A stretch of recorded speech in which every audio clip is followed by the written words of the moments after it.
We got both bikes going under the knife, both 1441s. Got the beautiful Busa bodywork coming off, got the 14, and we will have a battle of these two back to back on the dyno coming up later in this video.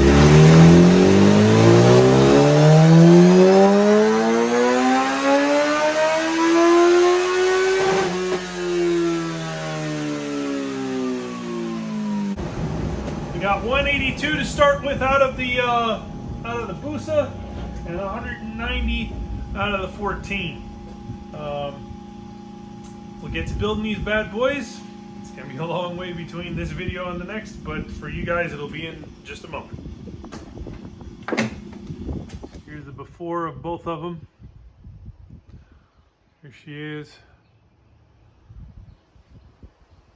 See what we got after. We gotta redo the baseline on this thing. We're in the wrong map. We're in B mode. We should have been in C mode. Give this thing a better chance.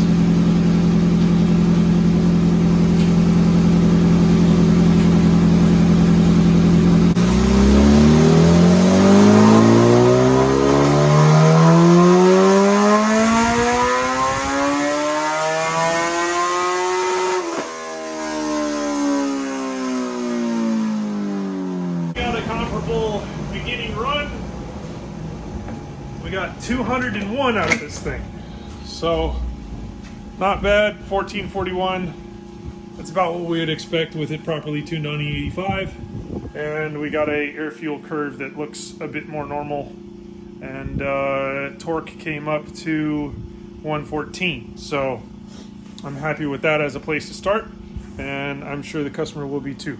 All right, so last night we got the motor out of the Busa. We still got to work on getting it out of the 14. I also need more counter space because I got two motors scattered out on that thing. But the whole point of starting today is that we got time and wheel up on the Busa, checking to see what the previous shop had set these cams at in case I wanted to go back to the same settings, but it doesn't look even remotely close to where it should be, which might be why some of the powers we've seen. But when we pulled it apart, we ended up with a intake cam of 103 and an exhaust cam of 120. Well, that 103 is kind of all right. I've timed them there before, but that 120 seems way off. This exhaust cam's not that big where it was going to need that far of a setting, but yeah, I look at every detail when I tear something apart. This thing's going to run way different when it goes back together, but now I got to tear the cams out, put some soft springs in, check what the clearances are at the settings that I want, and then see what material we can take off this thing to make more power. The other thing you need to talk about is the whole reason why we're tearing this motor apart, or at least the first reason why it came out of the bike.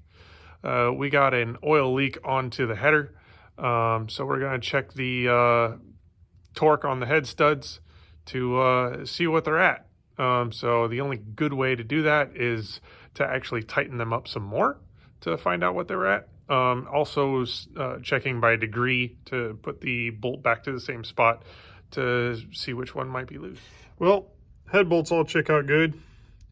That looks like a culprit right there. Nice big slice in the seal.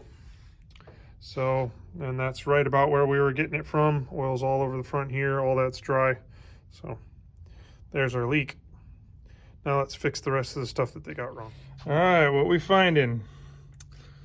We got some standard high compression flat top pistons that are sunk down in the board just a little bit. Nothing wrong with that, and absolutely no chamber work at all. We're gonna fix that because we want power out of this bitch, and stock chambers ain't gonna get that done. Port work looks good. From what I can see in there, which I need light shining on that in order to see anything, but from what I saw last night, port work looks good. Let's get her done. Let's make her Black Widow. By the time the degree wheel comes out, coffee's gotta be with it, man. Time and cams. You guys see just a little bit of the process. There's the before as far as the chamber. Still need to clean all that up. Got all our valve angles on here. All our chamber modification, everything's already been done on this one. Everything that you see that's been cut away has been modified.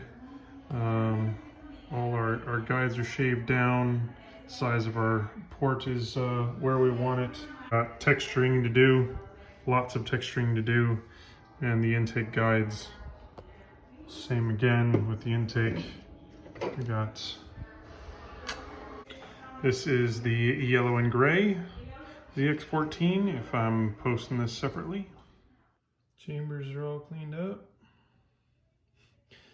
Fun part is that I'm gonna be blasting all of that to texture it to get the ceramic to stick. So all that shininess is gonna go by. So Zx14 and CBR, all getting blasted.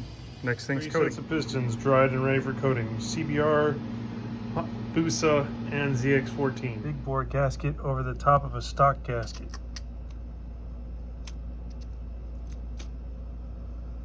Yeah, you don't gain a whole lot. They already got reliefs there and there. And they should have some there, but they don't. Then we got the transmission all disassembled, ready to start some polishing on it.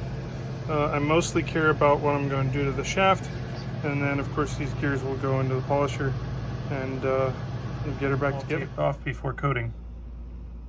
Well, half of it's polished.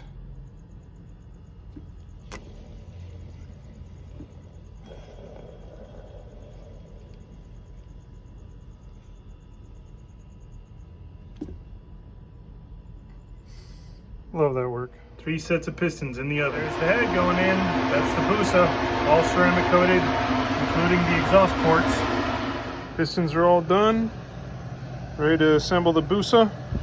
We still got a little bit more to do to the 14. Got to take the transmission out and polish it. But Busa will be assembled. Out of the oven. All coated. It's got all our angles set on these valves.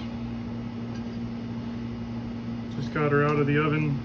Actually, this head's still hot.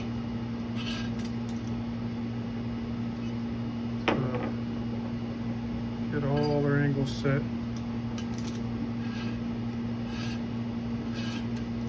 These were all cut beforehand, so I don't have to do many turns.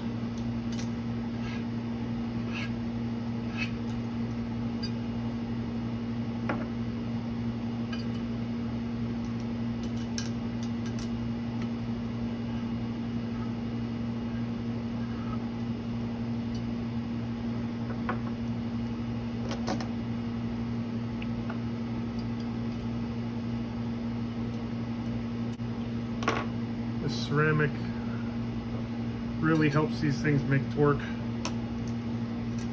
and it helps it make torque above 6,000 RPM.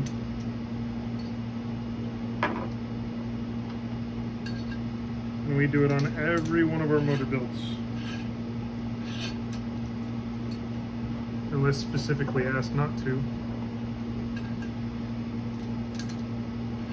It is a very time-consuming process, but for what it can do, nothing else replaces it.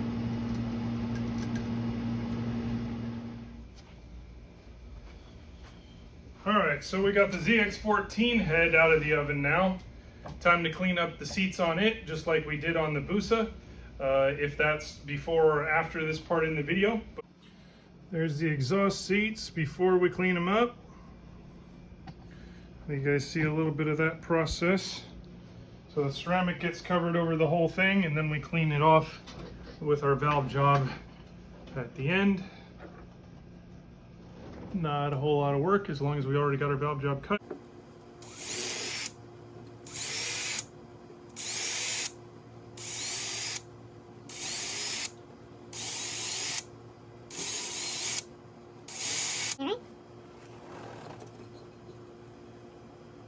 Same cutters as the other side.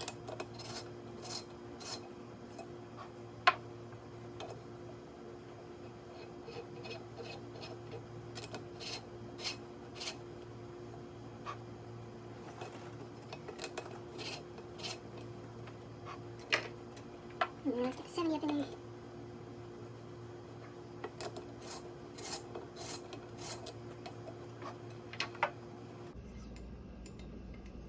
Now this cylinder head has a lot of hours in it.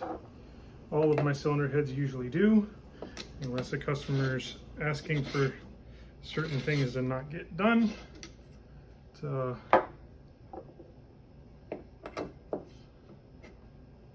Just the ceramic coating part of it is about a 10-hour process, if you count all the cleaning time and prep work.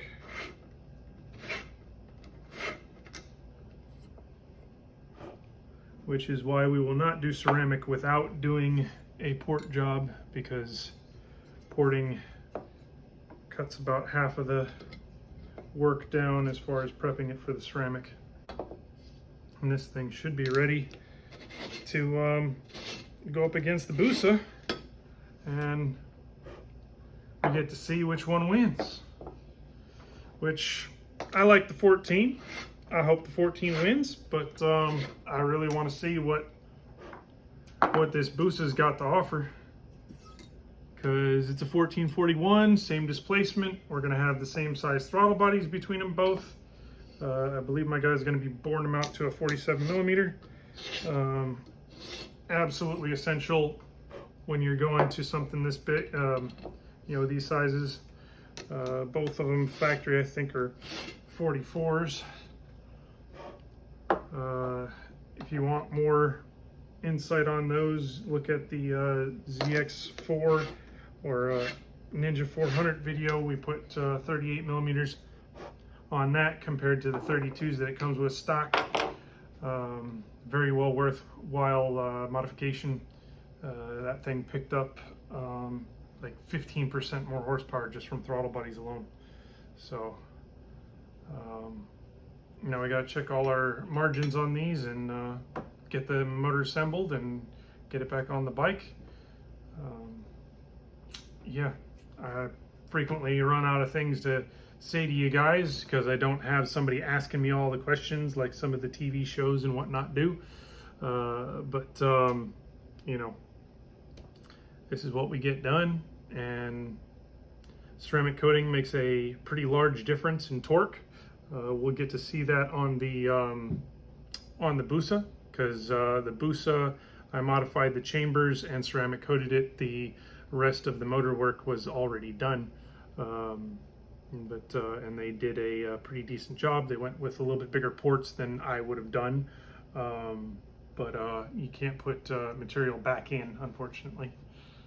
So we'll get her all ready to rock and get her back on the dyno and see a bunch of horsepower.